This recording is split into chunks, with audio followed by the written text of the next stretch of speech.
ಎಲ್ಲರಿಗೂ teacher table ಚಾನೆಲ್ಗೆ ಸ್ವಾಗತ. ಇವತ್ತಿನ ವಿಡಿಯೋದಲ್ಲಿ 6ನೇ ತರಗತಿ ಸಮಾಜ ಇತಿಹಾಸ ಅಧ್ಯಾಯ 3 ನಮ್ಮ ಹೆಮ್ಮೆಯ ರಾಜ್ಯ ಕರ್ನಾಟಕ ಪಾಠದ ಪ್ರಶ್ನೋತ್ತರಗಳನ್ನು ನೋಡ್ತಾ ಹೋಗೋಣ. ಬೆಂಗಳೂರು ವಿಭಾಗ ಫಸ್ಟ್ ಮೇನ್ ಖಾಲಿ ಬಿಟ್ಟ ಸ್ಥಳಗಳನ್ನು ಸೂಕ್ತ ಪದದಿಂದ ಭರ್ತಿ ಮಾಡಿ. ಮೊದಲನೇ ಪ್ರಶ್ನೆ, ಬೆಂಗಳೂರು ವಿಭಾಗದಲ್ಲಿ ಡ್ಯಾಶ್ ಜಿಲ್ಲೆಗಳಿವೆ? ಉತ್ತರ 9 ಜಿಲ್ಲೆಗಳಿವೆ. ಎರಡನೇ ಪ್ರಶ್ನೆ, ಬೆಂಗಳೂರು ವಿಭಾಗದಲ್ಲಿ ಅತಿ ಹೆಚ್ಚು ಮಳೆ ಬೀಳುವ ಜಿಲ್ಲೆ ಡ್ಯಾಶ್? ಉತ್ತರ ಶಿವಮೊಗ್ಗ. 3, ಬನ್ನೇರುಘಟ್ಟ ರಾಷ್ಟ್ರೀಯ ಉದ್ಯಾನವನ ಡ್ಯಾಶ್ ಜಿಲ್ಲೆಯಲ್ಲಿದೆ? ಉತ್ತರ ಬೆಂಗಳೂರು ನಗರ ಜಿಲ್ಲೆಯಲ್ಲಿದೆ. 4, ಹಿಪ್ಪು ನೇರಳೆ ಎಲೆಯು ಡ್ಯಾಶ್ ಉದ್ದಿಮೆಗೆ ಕಚ್ಚಾ ಸಾಮಗ್ರಿಯಾಗಿದೆ?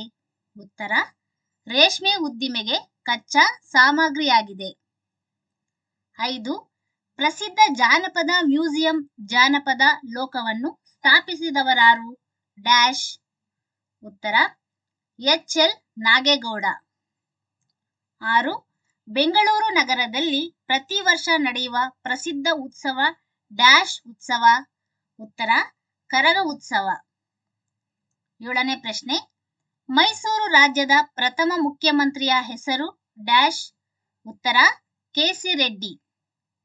8, ರಾಮನಗರ ಜಿಲ್ಲೆಯಲ್ಲಿರುವ ಪಕ್ಷಿಧಾಮದಲ್ಲಿ ಡ್ಯಾಶ್ ಪಕ್ಷಿಯನ್ನು ರಕ್ಷಿಸಲಾಗುತ್ತಿದೆ? ಉತ್ತರ ರಣಹದ್ದು ಪಕ್ಷಿಯನ್ನು ರಕ್ಷಿಸಲಾಗುತ್ತಿದೆ. ಸೆಕೆಂಡ್, ಕೆಳಗಿನ ಪ್ರಶ್ನೆಗಳಿಗೆ ಉತ್ತರ ಬರೆಯಿರಿ. ಮೊದಲನೇ ಪ್ರಶ್ನೆ, ಪ್ರಾಚೀನ ಕಾಲದಲ್ಲಿ ಕರ್ನಾಟಕವನ್ನು ಆಳಿದ 3 ರಾಜ ಮನೆತನಗಳು ಯಾವುವು? ಉತ್ತರ ಪ್ರಾಚೀನ ಕಾಲದಲ್ಲಿ ಕರ್ನಾಟಕವನ್ನು ಆಳಿದ 3 ರಾಜ ಮನೆತನಗಳು ಗಂಗರು, ಹೊಯ್ಸಳರು, ಮರಾಠರು, ಚೋಳರು. ವಿಜಯನಗರದ ಅರಸರು, ಮೈಸೂರು ಒಡೆಯರು. ಎರಡನೇ ಪ್ರಶ್ನೆ, ಈ ವಿಭಾಗವನ್ನು ಆಳಿದ 2 ಪಾಳೆಪಟ್ಟುಗಳ ಹೆಸರನ್ನು ಬರೆಯಿರಿ. ಉತ್ತರ ಈ ವಿಭಾಗವನ್ನು ಆಳಿದ 2 ಪಾಳೆಪಟ್ಟುಗಳು ಕೆಳದಿ, ಚಿತ್ರದುರ್ಗ, ಯಲಹಂಕ, ಚಿಕ್ಕಬಳ್ಳಾಪುರ. ಮೂರನೇ ಪ್ರಶ್ನೆ, ಪ್ರಾಕೃತಿಕ ಸಂಪನ್ಮೂಲ ಎಂದರೇನು? ಉದಾಹರಣೆ ನೀಡಿ. ಉತ್ತರ ಪ್ರಕೃತಿದತ್ತವಾದ ಸಂಗತಿಗಳನ್ನು ಪ್ರಾಕೃತಿಕ ಸಂಪನ್ಮೂಲ ಎಂದು ಕರೆಯುತ್ತಾರೆ. ಉದಾಹರಣೆ ನದಿ, ಕಾಡು, ಕಣಿವೆ, ಜಲಪಾತ, ಖನಿಜ, ಗಣಿಗಳು, ವನ್ಯಮೃಗಗಳು, ಮಣ್ಣು ಇತ್ಯಾದಿ. 4ನೇ ಪ್ರಶ್ನೆ, ಬೆಂಗಳೂರು ವಿಭಾಗದಲ್ಲಿ ಕುಡಿಯುವ ನೀರಿಗೆ ಅಭಾವ ಉಂಟಾಗಲು ಕಾರಣಗಳೇನು? ಉತ್ತರ ಬೆಂಗಳೂರು ವಿಭಾಗದಲ್ಲಿ ಕುಡಿಯುವ ನೀರಿಗೆ ಅಭಾವ ಉಂಟಾಗಲು ಕಾರಣಗಳು ಅತಿಯಾದ ನಗರೀಕರಣ, ನದಿಗಳು ವಿನಾಶದ ಅಂಚಿನಲ್ಲಿವೆ, ಭೂ ಪರಿವರ್ತನೆಗಳಿಂದ ಕೆರೆಗಳು ನಾಶವಾಗುತ್ತಿವೆ. 5ನೇ ಪ್ರಶ್ನೆ, ಬೆಂಗಳೂರು ವಿಭಾಗದ 2 ಜಲಪಾತಗಳ ಹೆಸರನ್ನು ಬರೆಯಿರಿ. ಉತ್ತರ ಬೆಂಗಳೂರು ವಿಭಾಗದ 2 ಜಲಪಾತಗಳು ಜೋಗ ಜಲಪಾತ, ಶಿವಮೊಗ್ಗ ಜಿಲ್ಲೆ, ಮುತ್ಯಾಲಮಡು ಜಲಪಾತ, ಬೆಂಗಳೂರು ನಗರ. 6ನೇ ಪ್ರಶ್ನೆ, ಬೆಂಗಳೂರು ವಿಭಾಗದಲ್ಲಿರುವ ಅತಿ ಎತ್ತರದ ಗುಡ್ಡದ ಹೆಸರನ್ನು ಬರೆಯಿರಿ. ಉತ್ತರ ಬೆಂಗಳೂರು ವಿಭಾಗದಲ್ಲಿರುವ ಅತಿ ಎತ್ತರದ ಗುಡ್ಡದ ಹೆಸರು ಹಾಲುರಾಮೇಶ್ವರ ಗುಡ್ಡ. 7ನೇ ಪ್ರಶ್ನೆ, ಬೆಂಗಳೂರು ವಿಭಾಗದಲ್ಲಿರುವ 2 ಪಕ್ಷಿಧಾಮಗಳ ಹೆಸರನ್ನು ತಿಳಿಸಿ. ಉತ್ತರ ಬೆಂಗಳೂರು ವಿಭಾಗದಲ್ಲಿರುವ 2 ಪಕ್ಷಿಧಾಮಗಳು ಗುಡವಿ ಪಕ್ಷಿಧಾಮ, ಮಂಡಗದ್ದೆ ಪಕ್ಷಿಧಾಮ. 8ನೇ ಪ್ರಶ್ನೆ, ಬೆಂಗಳೂರು ವಿಭಾಗದಲ್ಲಿನ ಪ್ರಮುಖ ಆಹಾರ ಬೆಳೆಗಳು ಯಾವುದು? ಉತ್ತರ ಬೆಂಗಳೂರು ವಿಭಾಗದಲ್ಲಿನ ಪ್ರಮುಖ ಆಹಾರ ಬೆಳೆಗಳು ರಾಗಿ, ಮೆಕ್ಕೆಜೋಳ, ಭತ್ತ, ಕಡಲೆಕಾಯಿ, ಬೇಳೆಕಾಳು, ಅಡಕೆ, ಹತ್ತಿ, ಕಬ್ಬು ಇತ್ಯಾದಿ. 9ನೇ ಪ್ರಶ್ನೆ, ಬೆಂಗಳೂರು ವಿಭಾಗದಲ್ಲಿ ಯಾವ ಸ್ಥಳಗಳಲ್ಲಿ ಸಿದ್ಧ ಉಡುಪು ಪಾರ್ಕುಗಳನ್ನು ಸ್ಥಾಪಿಸಲಾಗಿದೆ? ಉತ್ತರ ಬೆಂಗಳೂರು ವಿಭಾಗದಲ್ಲಿ ದೊಡ್ಡಬಳ್ಳಾಪುರ ಮತ್ತು ಆನೇಕಲ್ ಸ್ಥಳಗಳಲ್ಲಿ ಸಿದ್ಧ ಉಡುಪು ಪಾರ್ಕುಗಳನ್ನು ಸ್ಥಾಪಿಸಲಾಗಿದೆ. 10ನೇ ಪ್ರಶ್ನೆ, ಬೆಂಗಳೂರು ವಿಭಾಗದ 3 ಜ್ಞಾನಪೀಠ ಪ್ರಶಸ್ತಿ ವಿಜೇತರನ್ನು ಹೆಸರಿಸಿ. ಉತ್ತರ: ಬೆಂಗಳೂರು ವಿಭಾಗದ 3 ಜ್ಞಾನಪೀಠ ಪ್ರಶಸ್ತಿ ವಿಜೇತರು ಕುವೆಂಪು, ಮಾಸ್ತಿ ವೆಂಕಟೇಶ ಅಯ್ಯಂಗಾರ್, ಯು.ಆರ್. ಅನಂತಮೂರ್ತಿ. ಮೈಸೂರು ವಿಭಾಗ ಅಭ್ಯಾಸಗಳು. ಫಸ್ಟ್ ಮೇನ್, ಖಾಲಿ ಬಿಟ್ಟ ಸ್ಥಳಗಳನ್ನು ಸೂಕ್ತ ಪದದಿಂದ ಭರ್ತಿ ಮಾಡಿ. ಮೊದಲನೇ ಪ್ರಶ್ನೆ, ದಕ್ಷಿಣ ಕನ್ನಡ ಜಿಲ್ಲೆಯನ್ನು ವಿಭಜಿಸಿ ಡ್ಯಾಶ್ ಜಿಲ್ಲೆಯನ್ನು ರಚಿಸಲಾಯಿತು. ಉತ್ತರ: 1997ನೇ ವರ್ಷ ಉಡುಪಿ ಜಿಲ್ಲೆಯನ್ನು ರಚಿಸಲಾಯಿತು.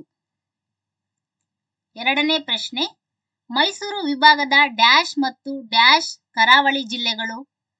ಉತ್ತರ: ದಕ್ಷಿಣ ಕನ್ನಡ ಮತ್ತು ಉಡುಪಿ ಕರಾವಳಿ ಜಿಲ್ಲೆಗಳು. ಮೂರನೇ ಪ್ರಶ್ನೆ, ನಮ್ಮ ರಾಷ್ಟ್ರೀಯ ಪ್ರಾಣಿ ಡ್ಯಾಶ್. ಉತ್ತರ: ಹುಲಿ. 4, ಕಾಡಾನೆಗಳನ್ನು ಪಳಗಿಸುವ ವಿಧಾನವನ್ನು ಡ್ಯಾಶ್ ಎಂದು ಕರೆಯುತ್ತಾರೆ. ಉತ್ತರ: ಕೆಡ್ಡ ಕಾರ್ಯಾಚರಣೆ ಎಂದು ಕರೆಯುತ್ತಾರೆ. 5, ಮೈಸೂರು ವಿಭಾಗದ ಡ್ಯಾಶ್ ಜಿಲ್ಲೆಯಲ್ಲಿ ಅತಿ ಹೆಚ್ಚಾಗಿ ಕಾಫಿ ಬೆಳೆಯುತ್ತಾರೆ. ಉತ್ತರ: ಚಿಕ್ಕಮಗಳೂರು ಜಿಲ್ಲೆಯಲ್ಲಿ ಅತಿ ಹೆಚ್ಚಾಗಿ ಕಾಫಿ ಬೆಳೆಯುತ್ತಾರೆ. 6, ಕೊಡಗು ಜಿಲ್ಲೆಯ ಡ್ಯಾಶ್ ಕಾವೇರಿ ನದಿ ಹುಟ್ಟುತ್ತದೆ. ಉತ್ತರ: ತಲಕಾವೇರಿಯಲ್ಲಿ ಕಾವೇರಿ ನದಿ ಹುಟ್ಟುತ್ತದೆ. 7, ಕುದ್ಮಲ್ ರಂಗರಾವ್ ಅವರು ಡ್ಯಾಶ್ ನಿವಾರಣೆಗಾಗಿ ಹೋರಾಟ ಮಾಡಿದರು. ಉತ್ತರ: ಅಸ್ಪೃಶ್ಯತೆಯ ನಿವಾರಣೆಗಾಗಿ ಹೋರಾಟ ಮಾಡಿದರು. 8ನೇ ಪ್ರಶ್ನೆ, ಮೈಸೂರಿನಲ್ಲಿ ನಡೆಯುವ ವಿಶ್ವವಿಖ್ಯಾತ ಉತ್ಸವದ ಹೆಸರು ಡ್ಯಾಶ್.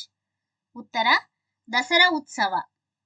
9ನೇ ಪ್ರಶ್ನೆ, ಮೈಸೂರು ವಿಭಾಗದ ಮತ್ತು ಡ್ಯಾಶ್ ಜಿಲ್ಲೆಗಳಲ್ಲಿ ಬಂದರುಗಳಿವೆ.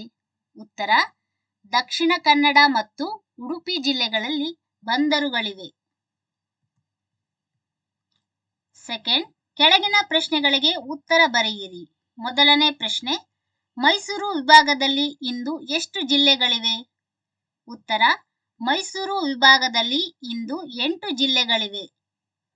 ಎರಡನೇ ಪ್ರಶ್ನೆ, ಮೈಸೂರು ಎಂಬ ಹೆಸರು ಬರಲು ಕಾರಣವನ್ನು ತಿಳಿಸಿ.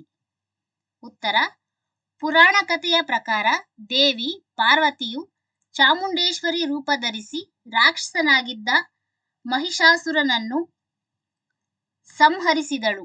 ಮಹಿಷಾಸುರನನ್ನು ಸಂಹರಿಸಿದ ಸ್ಥಳವೇ ಮೈಸೂರಾಯಿತು. ಮೂರನೇ ಪ್ರಶ್ನೆ, ಮೈಸೂರು ಸಂಸ್ಥಾನದ ಬೆಳವಣಿಗೆಗೆ 20ನೇ ಶತಮಾನದ ಆದಿ ಭಾಗದಲ್ಲಿ ಕಾರಣರಾದ ಒಡೆಯರ್ ಹೆಸರನ್ನು ಬರೆಯಿರಿ. ಉತ್ತರ: ಮೈಸೂರು ಸಂಸ್ಥಾನದ ಬೆಳವಣಿಗೆಗೆ 20ನೇ ಶತಮಾನದ ಆದಿ ಭಾಗದಲ್ಲಿ ಕಾರಣರಾದ ಒಡೆಯರ್ ನಾಲ್ವಡಿ ಕೃಷ್ಣರಾಜ ಒಡೆಯರ್. 4ನೇ ಪ್ರಶ್ನೆ, ಕರಾವಳಿ ಪ್ರದೇಶವನ್ನು ಬ್ರಿಟಿಷರು ಮೊದಲು ಏನೆಂದು ಕರೆದರು? ಉತ್ತರ: ಕರಾವಳಿ ಪ್ರದೇಶವನ್ನು ಬ್ರಿಟಿಷರು ಮೊದಲು ಕೆನರಾ ಎಂದು ಕರೆದರು. 5ನೇ ಪ್ರಶ್ನೆ, ಮೈಸೂರು ವಿಭಾಗದ 2 ಪ್ರಸಿದ್ಧ ನದಿಗಳ ಹೆಸರು ಬರೆಯಿರಿ.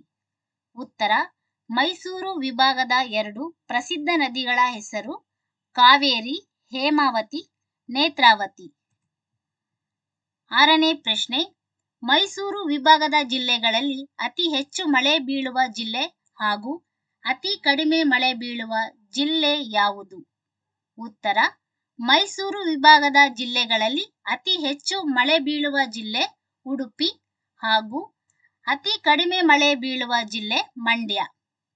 7ನೇ ಪ್ರಶ್ನೆ, ಮೈಸೂರು ವಿಭಾಗದ ಜಿಲ್ಲೆಗಳಲ್ಲಿ ದೊರೆಯುವ 2 ಖನಿಜಗಳ ಹೆಸರನ್ನು ಬರೆಯಿರಿ.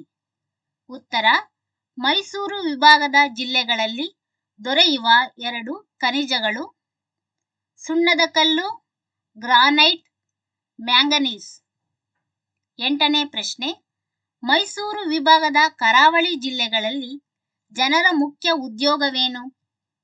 ಉತ್ತರ: ಮೈಸೂರು ವಿಭಾಗದ ಕರಾವಳಿ ಜಿಲ್ಲೆಗಳಲ್ಲಿ ಜನರ ಮುಖ್ಯ ಉದ್ಯೋಗ ಸಮುದ್ರ ಮೀನುಗಾರಿಕೆ.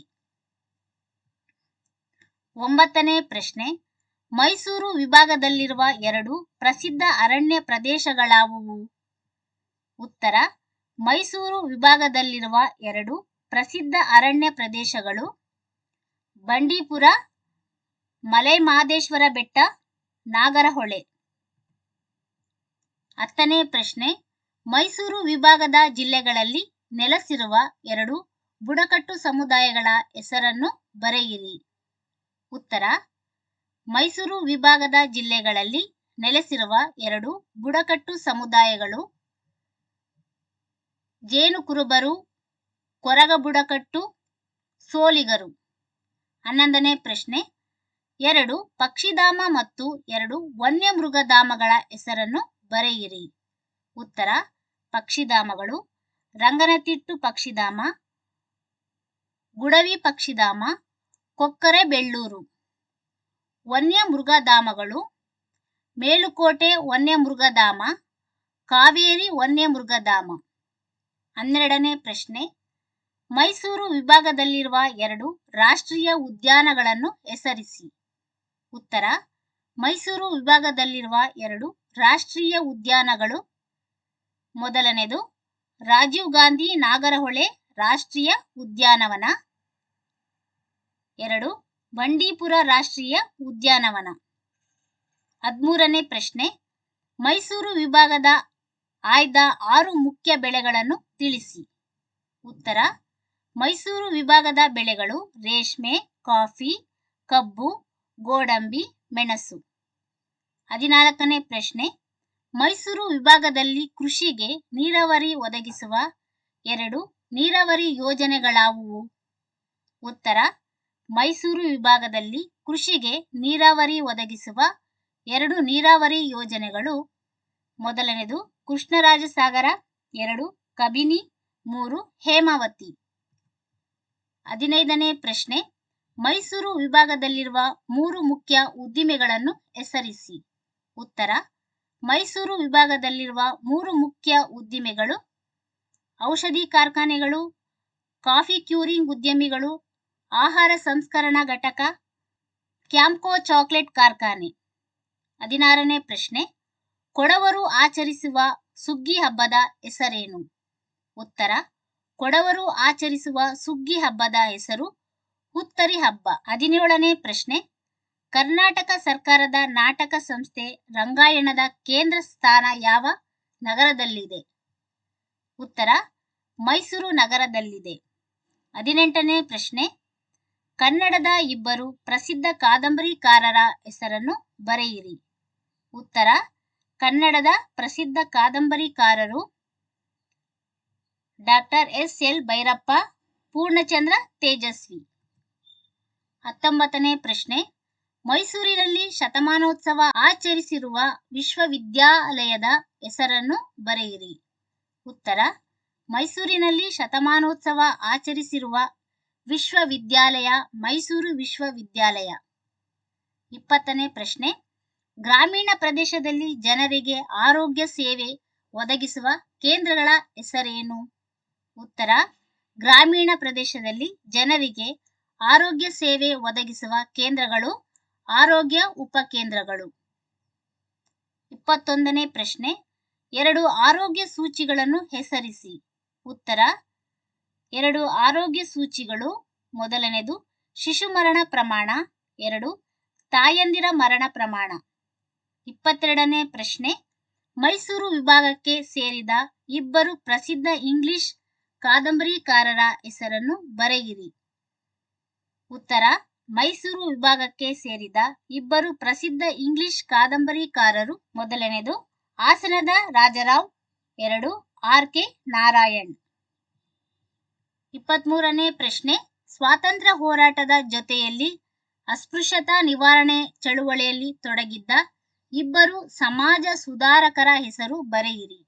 ಉತ್ತರ: ಸ್ವಾತಂತ್ರ್ಯ ಹೋರಾಟದ ಜೊತೆಯಲ್ಲಿ ಅಸ್ಪೃಶ್ಯತಾ ನಿವಾರಣೆ ಚಳುವಳಿಯಲ್ಲಿ ತೊಡಗಿದ್ದ 2 ಸಮಾಜ ಸುಧಾರಕರು ಮಂಗಳೂರಿನ ಕುದ್ಮಲ್ ರಂಗರಾವ್, ತಗಡೂರು ರಾಮಚಂದ್ರರಾವ್. 24ನೇ ಪ್ರಶ್ನೆ: ಶ್ರವಣಬೆಳಗೊಳವು ಯಾವುದಕ್ಕೆ ಪ್ರಸಿದ್ಧಿಯಾಗಿದೆ? ಉತ್ತರ: ಶ್ರವಣಬೆಳಗೊಳವು ಗೊಮ್ಮಟೇಶ್ವರ ಏಕಶಿಲಾ ಮೂರ್ತಿಗೆ ಪ್ರಸಿದ್ಧಿಯಾಗಿದೆ. 25ನೇ ಪ್ರಶ್ನೆ: ಈ ಜಿಲ್ಲೆಗೆ ಸೇರಿದ 4 ಸ್ವಾತಂತ್ರ್ಯ ಹೋರಾಟಗಾರರ ಹೆಸರನ್ನು ಬರೆಯಿರಿ. ಉತ್ತರ: ಈ ಜಿಲ್ಲೆಗೆ ಸೇರಿದ 4 ಸ್ವಾತಂತ್ರ್ಯ ಹೋರಾಟಗಾರರು ಎಚ್.ಸಿ. ದಾಸಪ್ಪ, ಯಶೋಧರಮ್ಮ ದಾಸಪ್ಪ, ಕರ್ನಾಡ್ ಸದಾಶಿವರಾವ್, ಕೆ.ಡಿ. ಭಾಷ್ಯಂ, ಎಚ್.ಕೆ. ವೀರಣ್ಣಗೌಡ.